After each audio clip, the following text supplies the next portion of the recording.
4 বছরের বাচ্চা কার সাথে গেছিল? কিভাবে হয়েছে ঘটনাটা? আপনি তো প্রত্যক্ষদর্শী ছিলেন, আপনি বলেন কি হয়েছিল ঘটনাটা?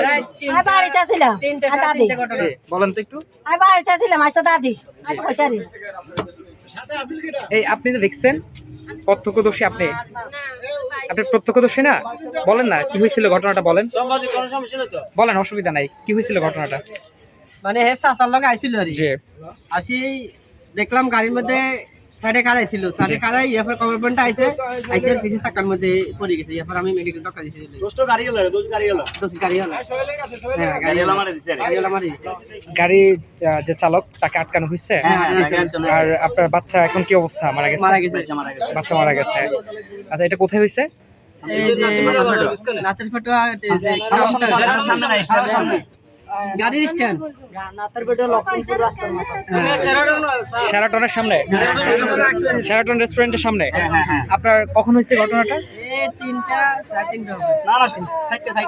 3:30 এক্সাক্ট সময় বলেন। 4টা। আচ্ছা আচ্ছা, এই 4টার দিকে হয়েছে ঘটনা, বেশিক্ষণ হয় নাই, এই এখন একটু আগেই।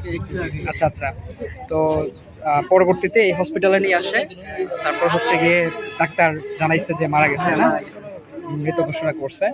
চিকিৎসার জন্য হচ্ছে আনছেন চিকিৎসক, এখানকার কর্মরত যে চিকিৎসক আছেন তিনি হচ্ছে বাচ্চাকে মৃত ঘোষণা করে, এবং ইতিমধ্যেই বাচ্চার যে ফ্যামিলি কিংবা পরিবারের শোকের ছায়া নেমে এসেছে, এবং সেটাই আমরা দেখছি, হাউমাউ করে কান্না করছে।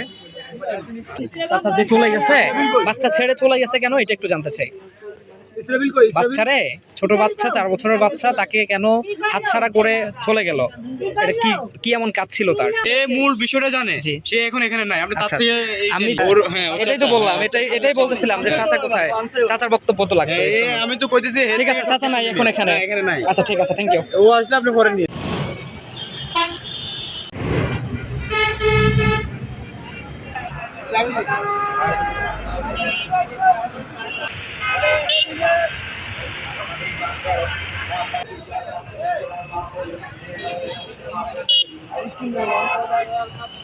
Hola,